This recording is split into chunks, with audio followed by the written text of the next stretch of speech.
Bien, continuamos con las unidades de medicina legal. Corresponde a la unidad 8 de toxicología forense.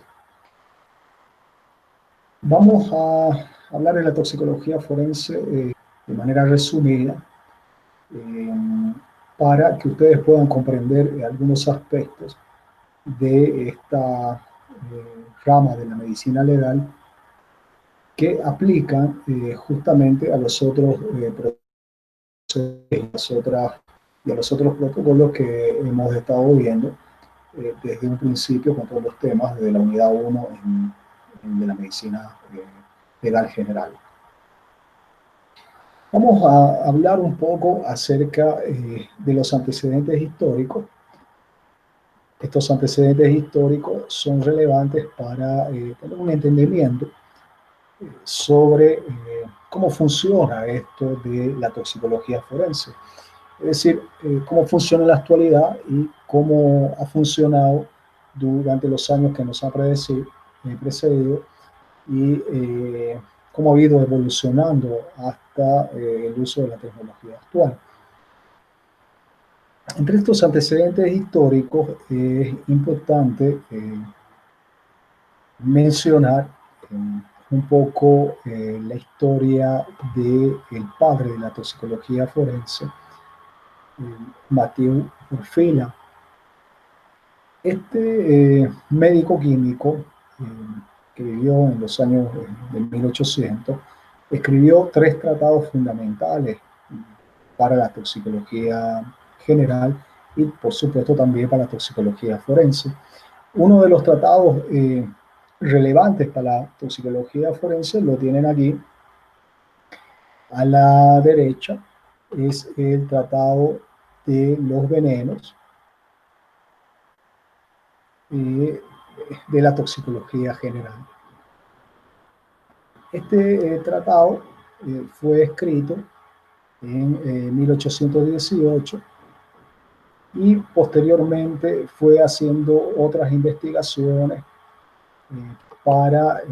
de relevancia para la toxicología forense.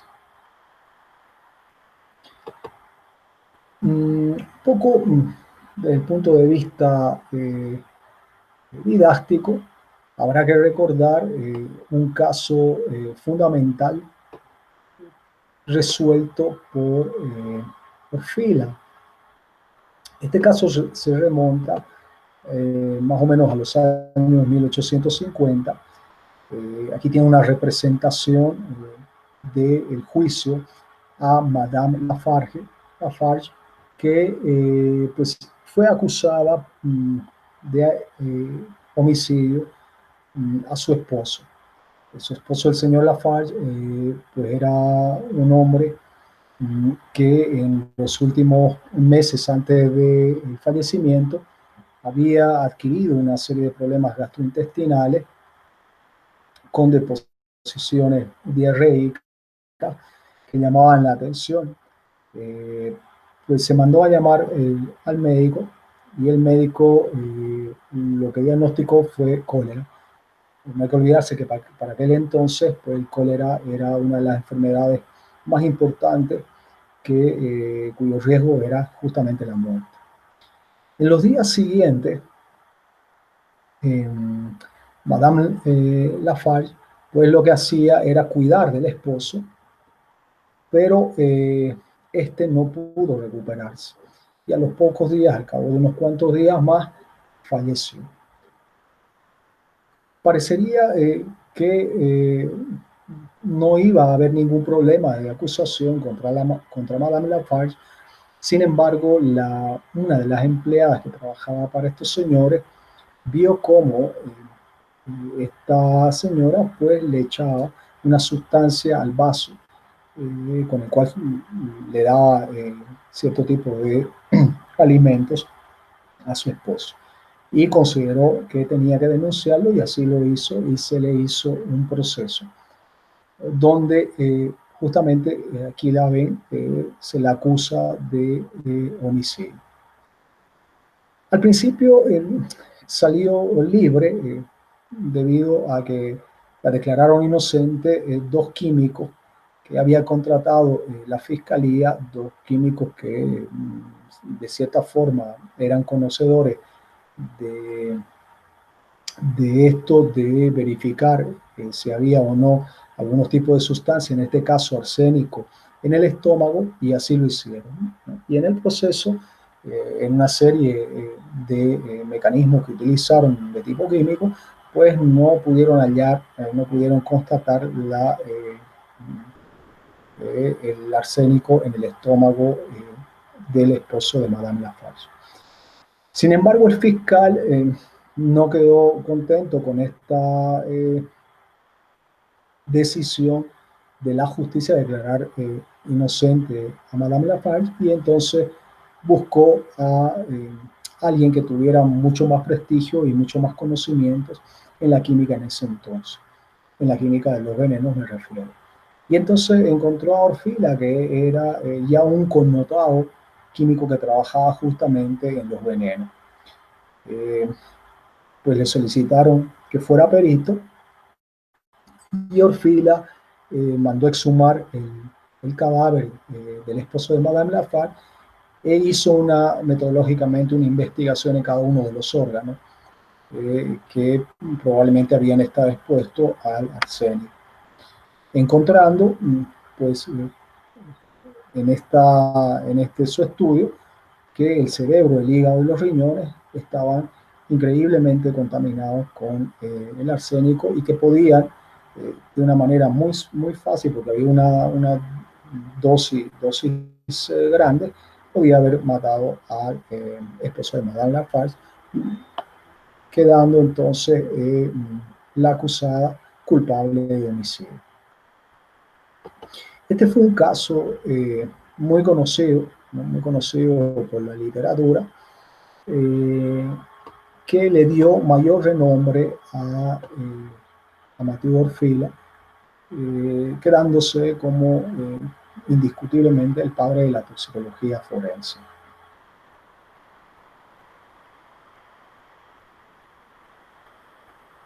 Una vez que de manera didáctica entendemos cómo puede solucionar un toxicólogo forense una sospecha de criminalidad, pues veamos el concepto, veamos un concepto básico de la toxicología forense. Toxicología forense pues viene del término toxico, que significa pues flecha envenenada. Flecha envenenada que tiene una muestra aquí, que ya desde la era paleolítica se utilizaba para matar a los enemigos. Pues sencillamente encontraron sustancias, y por medio de una serie de procesos en la punta de la flecha pues las colocaban, y así aseguraban que al que le llegara la flecha pues falleciera, o muy probablemente falleciera. Este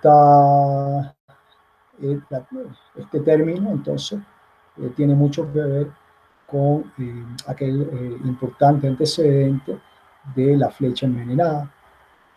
Pero también se considera que toxicología viene del toxicus veneno, que es directamente estas pociones que servían para matar a las personas, ¿no? Que se utilizaron muchísimo antes de que se describieran las pociones que pudieran causar la muerte de un individuo.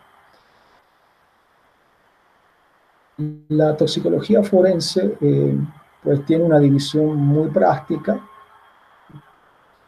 En esta división práctica pues podemos considerar que tiene varias aplicaciones, o sea, en esta división que tenemos aquí escrita, pues podemos ver que tiene muchísimas aplicaciones, ¿no?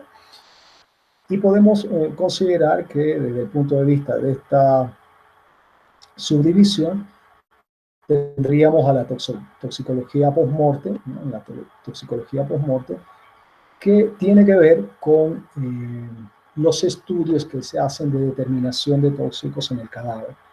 ¿Justamente para qué? Para apoyar a la verdad histórica de los hechos y en este caso a la causa de muerte por tóxicos. Cuando se sospecha que la causa de muerte haya sido una sustancia tóxica, pues la toxicología determinará cuál ha sido este tóxico.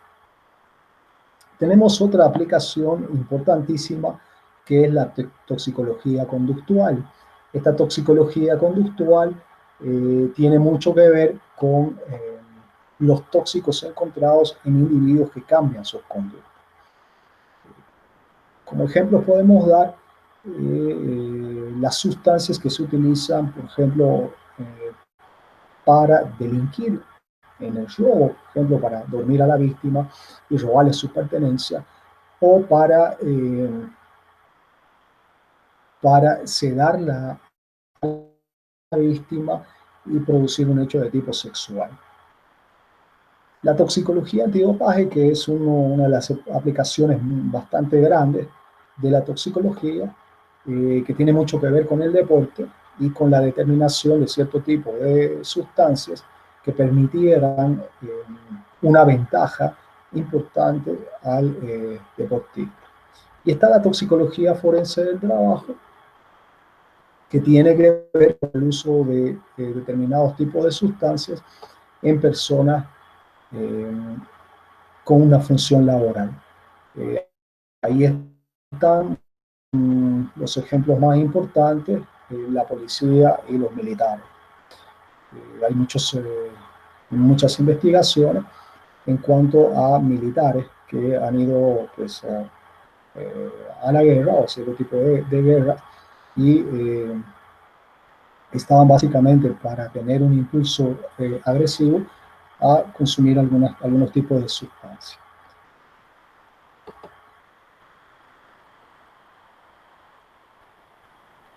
Este,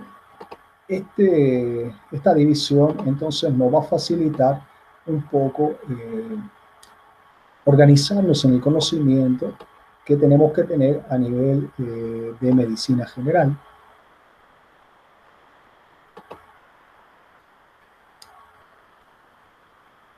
Es importante, aquí tienen varios tipos de imágenes y podrán leer aquí que están los 9 síndromes más importantes que hay relacionados a la toxicología. El médico legista y por supuesto el toxicólogo forense tienen que tener un conocimiento bastante profundo en relación a estos síndromes. El médico legista debe conocer estos síndromes porque van a ser los antecedentes que se encuentren, por ejemplo, en el levantamiento de cadáver. Si vamos a un levantamiento de cadáver, en el levantamiento de cadáver encontramos un individuo que ha fallecido y que este individuo tiene muchísimas secreciones desde la salival, a pues muchísima orina, heces líquida, pues podremos sospechar de, por ejemplo, el síndrome colinérgico y una intoxicación por órgano fosforado. Es decir, con este ejemplo les quiero mostrar un poco que el conocimiento del síndrome, es decir, en la clínica, en las manifestaciones clínicas de los tóxicos, nos ayuda muchísimo a los médicos legistas y de la medicina legal a tener hipótesis diagnósticas y para seguir la investigación y hacer solicitudes de complementarios en toxicología. Veamos un poco estos síndromes. El síndrome opioide es uno de los síndromes más importantes. El síndrome opioide tiene mucho que ver con el uso de sustancias denominadas opioides sintéticos y también algunos opioides de tipo natural. Recuerden que el opioide, pues hay opioides endógenos que tienen sus propios receptores a nivel del organismo. Ahí están los moduladores del dolor, que son las encefalinas, por ejemplo, la dinorfina. Y estas aplacan el dolor, ¿no? Es decir, disminuyen el dolor, modulan el dolor para que no llegue a ser tan agresor para el sistema nervioso central. Y como un ejemplo, cuando un individuo se fractura, no sé, una pierna, ¿no? Y el dolor debería ser intenso, pues el individuo va a decir, no, es que no sentí nada, al primer momento no sentí nada y pude caminar hacia la carretera. Esa es la acción de los opioides endógenos, ¿no? Limitar el dolor para que no entre en shock. Entonces, eh, los opioides como tóxicos pues están muy bien estudiados y la mayor parte del uso de los opioides como tóxicos son los de tipo sintético. Entonces están ahí, por ejemplo, el dextroprostafeno, está incluso la codeína, está el fentanilo, que ustedes recordarán en el caso de Michael Jackson, cómo había un indicio de criminalidad en relación con el uso de opioides y una mala praxis del médico. Entonces, bueno, estos opioides eh, que son a veces utilizados con mano criminal, pues dan un síndrome clásico. Ese síndrome clásico, aquí como lo verán, pues tiene manifestaciones realmente importantes. Estas manifestaciones que se pueden detectar de una manera sencilla eh, en los individuos, en los pacientes, ¿no? En los pacientes o en el caso del antecedente del cadáver, las últimas manifestaciones que haya presentado. Aquí tenemos, eh, por ejemplo, la depresión respiratoria que se acompaña con edema pulmonar, es una de las manifestaciones clásicas que hay, con grave depresión del sistema nervioso central, con una rápida instalación del coma, y es un coma de tipo cianótico, donde se puede observar en el individuo espuma por la boca, hay una paralización básicamente de la motilidad gastrointestinal, severa bradicardia e hipotensión y pupilas puntiformes. Esas son las manifestaciones clásicas de los opioides. Veamos otro síndrome importantísimo, el síndrome serotoninérgico. Este síndrome es muy conocido en el ámbito de la psicofarmacología debido a que muchos fármacos que se usan en el área de psiquiatría pues pueden provocar un síndrome serotoninérgico. Entre ellos están una gran parte de antidepresivos. Y de los antidepresivos, los que podrían provocar mayores problemas en relación a este síndrome son los antidepresivos tricíclicos, pero también los inhibidores de la monoaminoxidasa. Eso no quiere decir que el otro grupo de antidepresivos, como los inhibidores selectivos de la recaptación de la serotonina, no sean importantes, especialmente cuando hay una combinación de esto. Este síndrome serotoninérgico es potencialmente mortal. Eh, y puede ser también utilizado con fines o etiología médico-legal de tipo violento. Entre ellos, los más frecuentes, la intencionalidad suicida. Aquí podemos ver este síndrome, ¿no? O sea, algunos datos de este síndrome, algunos datos clásicos de este síndrome. Entonces tenemos un individuo, ¿no?, que tiene alteraciones motoras importantes de tipo tremor, con movimientos bruscos, pero en pequeña magnitud de los miembros, tanto superiores como inferiores. A diferencia del síndrome opioide, es una importante midriasis, hipertensión, taquicardia y sudoración excesiva. Lo que llama la atención es a nivel gastrointestinal una hipermotilidad, ¿no?, que puede darnos deposiciones abundantes y líquidas. Es importante entender que este síndrome causado fundamentalmente por los productos que les dije, por los fármacos que les dije, puede provocar la muerte. No me olvidaba decir que hay una hipertermia importante por sobre los 40 grados, que puede derivar en una coagulación proteica. El otro síndrome importante es el síndrome simpático mimético. Este síndrome es también relativamente frecuente. Este síndrome está pues ligado al uso de cierto tipo de sustancias, como son las de abuso, como la cocaína, las anfetaminas, las metanfetaminas, que son las más importantes, y que van a activar, como su nombre lo indica, el sistema nervioso autónomo en,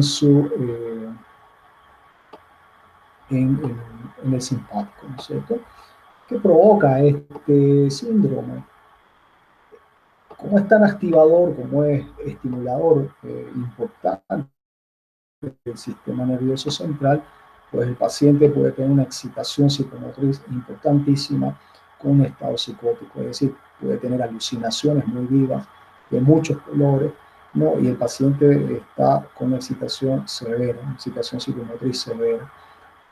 Por lo tanto, puede ser muy agresivo en esos momentos. El paciente puede complicarse por falla cardíaca, por taquiarritmias,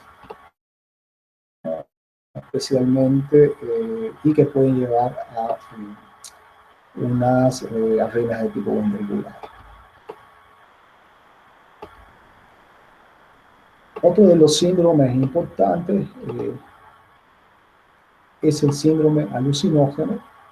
Este síndrome alucinógeno pues también tiene muchísimas sustancias, de las cuales las más importantes son cierto tipo de abusos, de sustancias de abuso como el LSD o la fenilciclidina, que son quizá las más importantes, pero también están otros tipos de fármacos, eh, como son la ketamina. La ketamina puede dar un síndrome alucinógeno importante. Está también otros tipos de sustancias que son utilizadas por la medicina natural, como es la ayahuasca, que es uno de los grandes que provoca el síndrome alucinógeno. Este síndrome alucinógeno también, como su nombre lo indica, pues lo que va a hacer es va a provocar una activación o una hiperactivación en el sistema nervioso central, donde el paciente o donde el individuo va a tener alucinaciones. Como ven aquí, pues alucinaciones con muchísimos colores, muy vivas y muy frecuentemente con mucho movimiento y con mucho sonido. Este síndrome, también como los anteriores, puede ser usado con fines de criminalidad.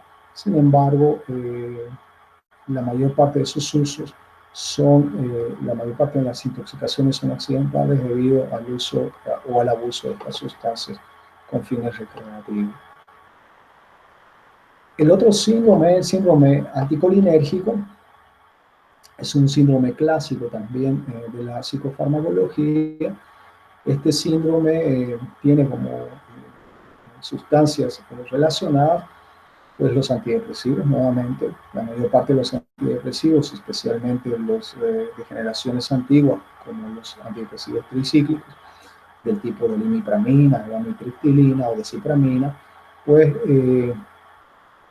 pueden provocar como efecto colateral un síndrome anticolinérgico, pero es más, cuando hay una toxicidad de estos fármacos, puede provocar por la anticolinergia muscarínica un riesgo de graves complicaciones, incluso de la muerte. Están otro tipo de fármacos, como también algunos anticonvulsivantes, especialmente los de las generaciones anteriores, como la carbamazepina,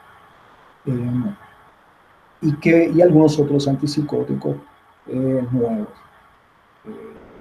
Este síndrome, como recordarán en farmacología, pues es un síndrome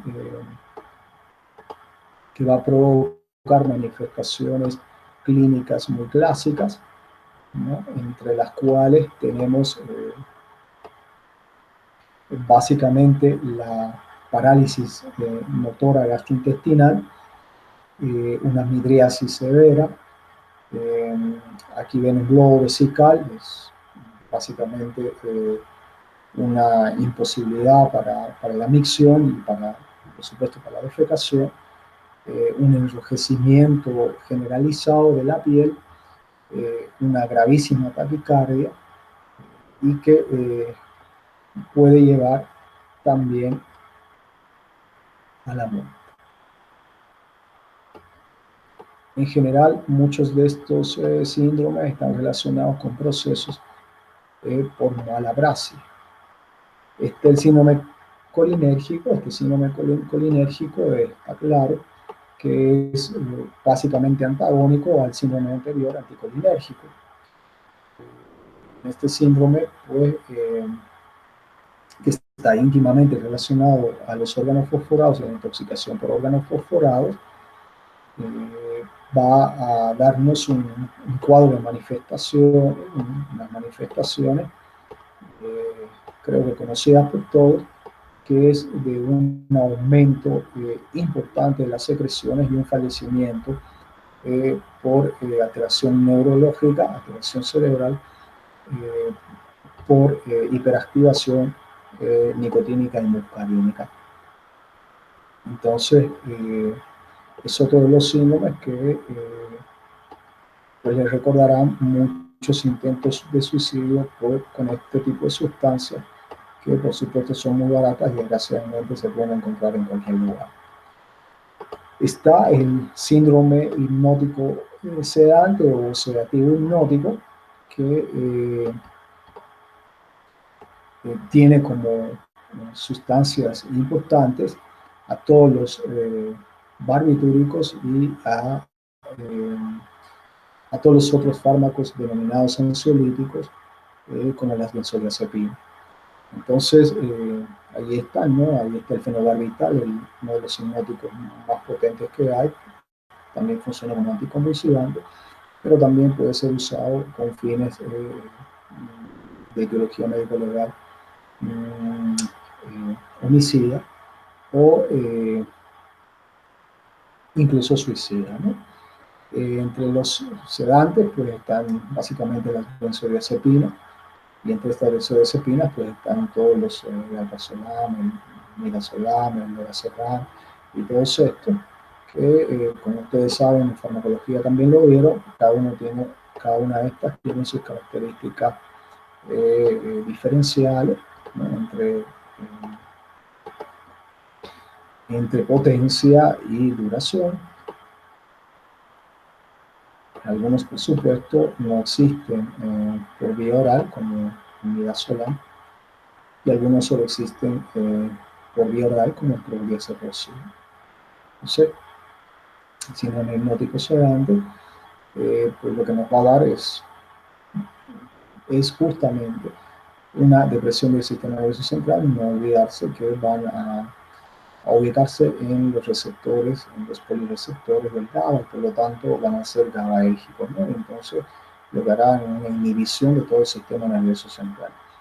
A dosis grandísimas, porque bueno, tienen que ser bastante grandes la dosis, provocará muerte y quizá falla cardiorrespiratoria, pero es muy difícil, tienen que ser dosis muy importantes. Estas sustancias, generalmente desde el punto de vista delictivo, se utilizan con fines de agresión sexual y con fines de delitos de robo. También pueden ser usados con fines suicidas, especialmente cuando el individuo no conoce muy bien que necesita una dosis grandísima para hacerlo, ¿no? El otro síndrome grande, importante, es el síndrome extrapiramidal.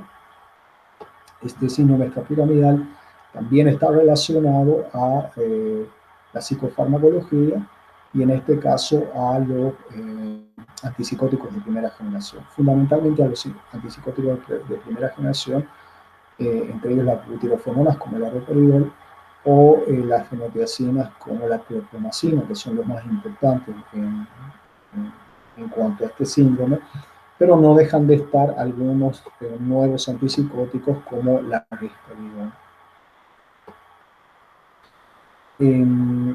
Este síndrome, pues, como su nombre lo indica, el síndrome extrapiramidal, pues, denominado también síndrome parkinsoniano, es un síndrome que se asemeja al Parkinson, a las manifestaciones del Parkinson, ¿no? Y entonces tenemos ahí una rigidez muscular que interfiere con la marcha del individuo, una marcha clásica, ¿no? La marcha parkinsoniana, interfiere con los movimientos musculares del rostro, por lo tanto le da una facies típica, una hipominia o inclusive una anemia, ¿no? Y algunos otros signos característicos como el de la rueda dentada, que hace que imposibilite la motricidad, especialmente la fina, en estos individuos, y que puede provocar en un momento determinado mayores complicaciones como lo hace el Parkinson, ¿no? Especialmente en estos movimientos hay pacientes que están con alteraciones casi asinéticas, con la dificultad para la alimentación o incluso la deglución. Y tenemos el último síndrome de los grandes, que es el síndrome neuroléptico maligno, que también, al igual que el anterior, está íntimamente emparentado con los neurolépticos, o bueno, los que se denominaban antes neurolépticos, que son los antipsicóticos de primera generación, los mismos que en el anterior caso, las butirofenonas como el arroperidol y las fenotiacinas como la clorpromacina y otros, ¿no? Entonces, son los clásicos que todavía se siguen utilizando por su bajo costo y su potencia de acción, ¿no? En estos cuadros, pues lo que vamos a ver son pacientes hipertérmicos, es decir, con hipertermia por arriba de los 40 grados, postrados, rígidos, o sea, una rigidez muscular importante.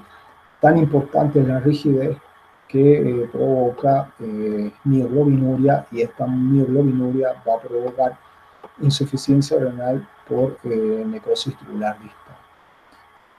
Entonces, estos son los grandes síndromes que hay que conocerlo. En realidad, les he dado simplemente eh, un paso rápido por los síndromes, porque en farmacología los han visto, pero un poco recordándolos que tienen mucho interés en la toxicología forense. Y finalmente, ¿qué es lo que hace la toxicología con los toxicólogos forenses? ¿Qué hacen? ¿Qué van a hacer? O sea, ¿cómo van a aportar a la administración de la justicia? Pues justamente determinando el tóxico, ¿no? Es decir, si es un cadáver, pues determinarán el tóxico o los tóxicos en el cadáver. Si es una persona viva que ha tenido, digamos, que ha sido víctima de un delito, un abuso sexual, por ejemplo, determinarán la sustancia tóxica en la víctima, pero también en el victimario o en el inculpado, o en el posible victimario, en el sospechoso. En cuanto a la determinación de las sustancias, el toxicólogo pues se va a enfrentar a estas preguntas, ¿no? ¿Cuál será la dosis? Es decir, sí, hemos encontrado una sustancia, pero ahora, ¿cuál será la dosis? O sea, ¿cuál será la dosis que haya provocado la muerte? ¿Cuál será la dosis que haya provocado la sumisión de esta víctima frente a su victimario? ¿Cuál será la dosis que haya provocado cierto tipo de conductas en el victimario o en la víctima? Entonces, la primera pregunta es la dosis. La segunda pregunta es el tiempo de uso, ¿no? O sea, ¿cuánto tiempo ha usado?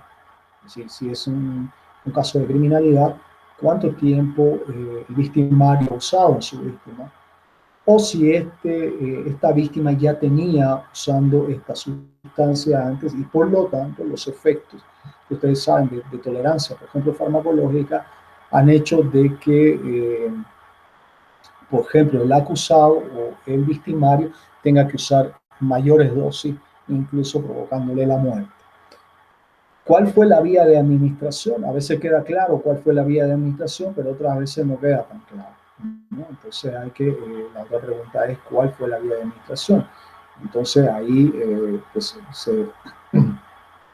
se preguntarán muchas más cosas.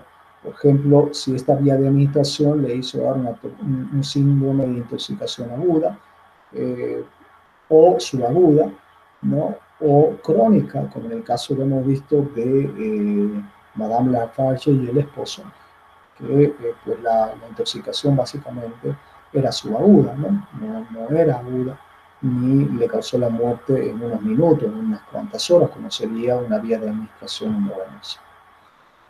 La frecuencia de uso, es decir, se usó con relativa frecuencia, no fue así, es decir, cómo usó el victimario o con qué frecuencia usó el victimario la sustancia.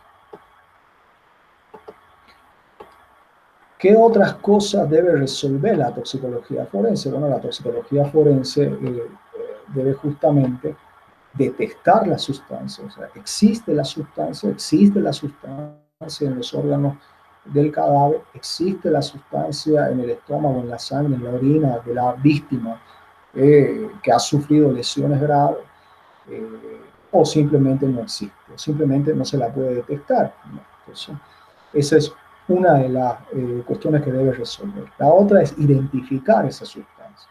No siempre es fácil, a veces hay varios tipos de sustancias y que hay que un poco manejar de manera metodológica desde los antecedentes, la escena del hecho, es decir, el estudio de la escena del hecho, el estudio de los antecedentes de la víctima y el estudio del cadáver, es decir, el estudio toxicológico del cadáver para identificar una sustancia. Como les digo, no siempre es tan fácil, no siempre sube a toxicología, o bueno, o va a toxicología, y nos dicen exactamente qué sustancia es. No, hay una serie ahí de, de elementos que pueden interferir en la identificación. Luego que se identifica, habrá que cuantificar, ¿no? Es decir, cuánto de esta sustancia en el cadáver, ¿no? Y finalmente habrá que interpretar, porque bueno, no el hecho de que se detecte, se identifique, se cuantifique, quiere decir que, por ejemplo, una sustancia X haya sido la causa de la muerte. No se olviden que hay eh, muchos casos que quedan en el signo de interrogación grandísimo en cuanto a la causa de muerte. Ahí está el caso pues, eh, tan conocido como el de Michael Jackson, ¿no? Entonces la interpretación obviamente es muy importante. Para, para tener finalmente la interpretación de lo que ha sucedido, o sea, para eh, después poder hacer un dictamen pericial o apoyarse en la toxicología para hacer un dictamen final en una necropsia, por ejemplo, o en un delito de lesiones, o en un delito de tipo sexual, pues tenemos que tener otros conocimientos básicos importantes. Las muestras biológicas, es decir, en qué tipo de muestras se van a hacer estos exámenes toxicológicos. Y ahí están los más importantes, ¿no? Eh, tanto en el cadáver como en la víctima viva, pues estas son las muestras más importantes, ¿no? Las que básicamente de protocolo se toman. Y está la orina, está pues, el contenido gástrico, la sangre, la saliva y el cabello. Hay que adicionar unos cuantos más, es decir, en el cadáver, por ejemplo, tenemos acceso al humor vítreo que puede servirnos o puede sernos de mucho valor, ¿no? Entonces, pero bueno, estas son las más importantes. Y tenemos cuáles son, que es importante un poco ver de manera igual rápida, cuáles son las ventajas y las desventajas. La orina realmente tiene muchísimas ventajas. Primero hay que considerar que pues en la orina se quedan altas concentraciones de tóxicos. No se olviden que por la vía renal es donde se eliminan estos tóxicos y entonces pueden estar ahí por un tiempo bastante largo, eh, pueden estar los tóxicos, ¿no? Además es muy fácil de extraer la orina, una simple punción suprapúbica que es la que se aconseja para tanto en el vivo como en el cadáver hacer la toma de muestra.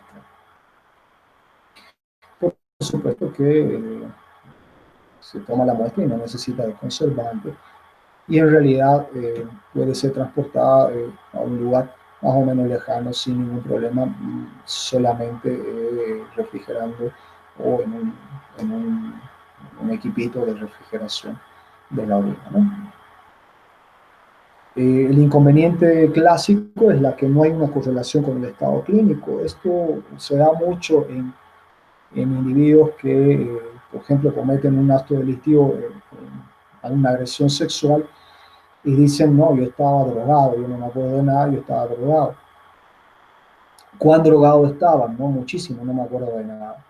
Entonces se supone, digamos, el Ministerio Público que estaba tan drogado que realmente hizo lo que nunca quería hacer, lo que nunca de consciente podría hacer, y por lo tanto, pues habría que darle la sanción menor, es decir, pues habría que básicamente perdonarlo. Entonces, si encontramos en la orina gran cantidad de una sustancia X, pues esta gran cantidad no nos va a correlacionar cómo estaba el individuo, o sea, no nos va a decir exactamente cómo estaba. Es un dato, pero no nos va a poder decir cómo está. El contenido gástrico es otro que hemos visto que es importantísimo. Este contenido gástrico también se puede obtener del vivo como del cadáver.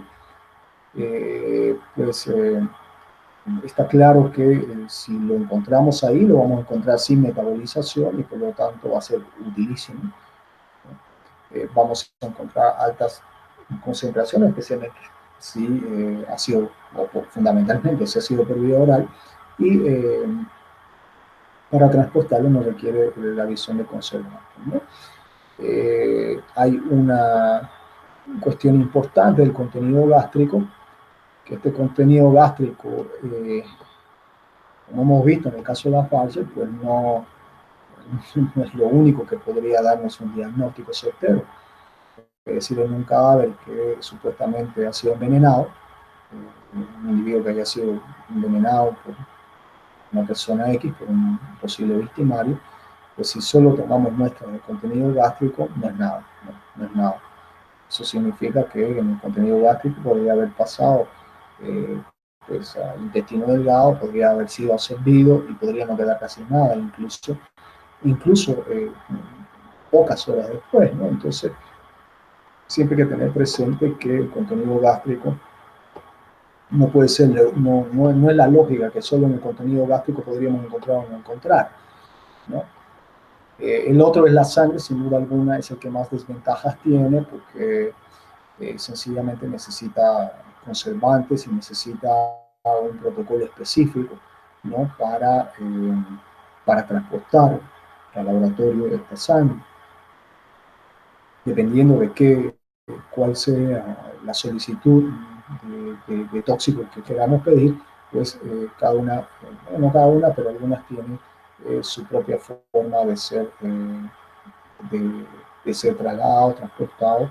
Y la ventaja más importante, obviamente, es la directa relación con el estado clínico o con las manifestaciones o con el estado conductual o con las características cognitivas, afectivas y conductuales de un sujeto dado. La otra es la saliva, que es uno de los grandes también, ¿no es cierto? Que tiene pues, las ventajas de la fácil obtención, ¿no? Es difícil adulterarla y tiene cierta posibilidad de hacer una correlación directa con los niveles plasmáticos. El inconveniente es que es muy difícil de analizar en el laboratorio, ¿no? Pero es muy fácil de transportar también y muy fácil de obtener. A estos, como yo les había dicho, pues se pueden adicionar otras muestras. Ahí está una importantísima que es el humor vítreo, que se toma mucho más fácil el ángulo externo del ojo en el cadáver. Unos 4 mililitros son lo que se toma y imagínense 4 mililitros es suficiente como para pues, tener muchos datos de muchas cosas, incluso el cronotanatodiagnóstico que ya lo vieron. Eh,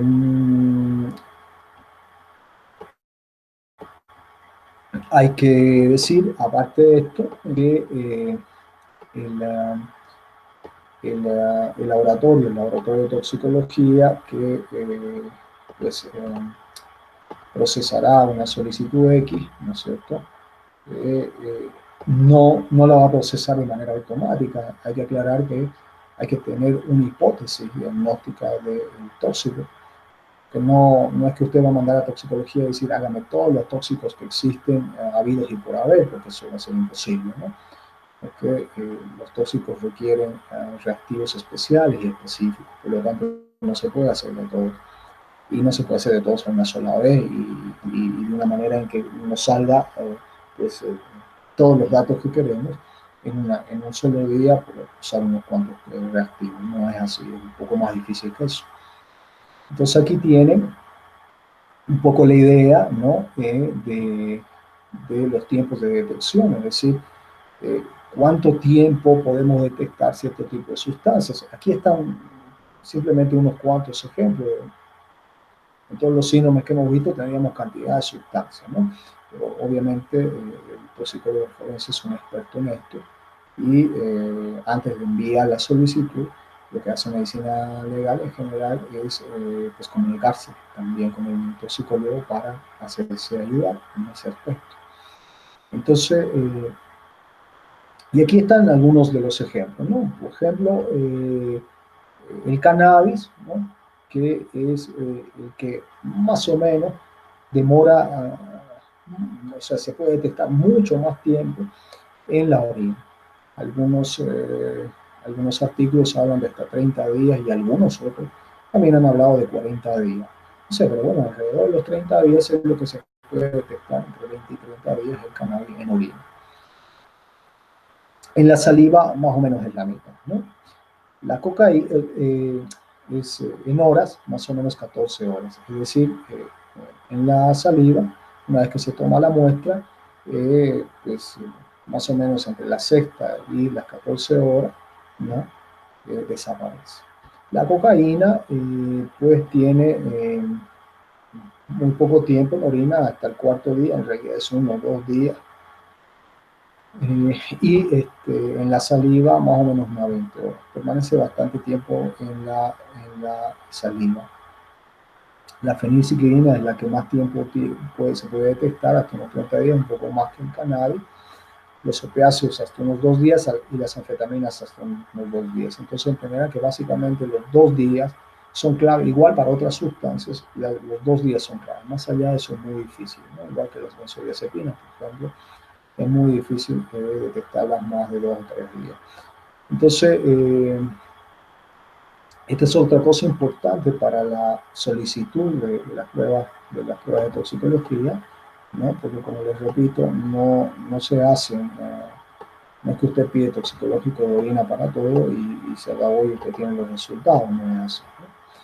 Entonces, aquí, en la última imagen, pues más o menos tenemos los periodos de detección. Entonces hemos visto aquí unos cuantos, hemos visto la orina, hemos visto la saliva, hemos visto la sangre, y aquí tenemos finalmente al pelo, ¿no? Si bien teníamos unos límites de detección en todos estos, eh, pues tenemos al pelo que tiene un periodo larguísimo de detección, incluso años. Entonces es fundamental en un levantamiento de cadáver obtener pelo, ¿no? Y obtener pelo de manera adecuada. El pelo es una de las cosas más fáciles que se puede obtener Hay regiones, especialmente a nivel occipital, a nivel de lo que se denomina la nuca, es uno de los lugares buenísimos para obtener pelo, pero hay que arrancarlo de raíz, es decir, hay que hacer un esfuerzo para arrancarlo de raíz y no tener uno solo, ¿no? Tener por lo menos unos 3, 4 y guardarlo, bueno, llevarlo como indicio en una bolsita de papel con la rotulación que ya hemos visto en la parte criminalística. Entonces, básicamente es esto, que les he querido dar unos conocimientos esenciales de la toxicología forense.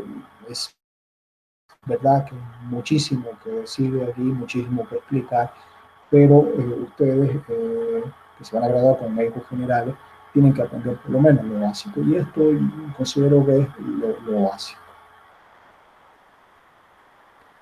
Para un poco la aclaración de dudas, tenemos una de las clases que está destinada justamente a la toxicología forense.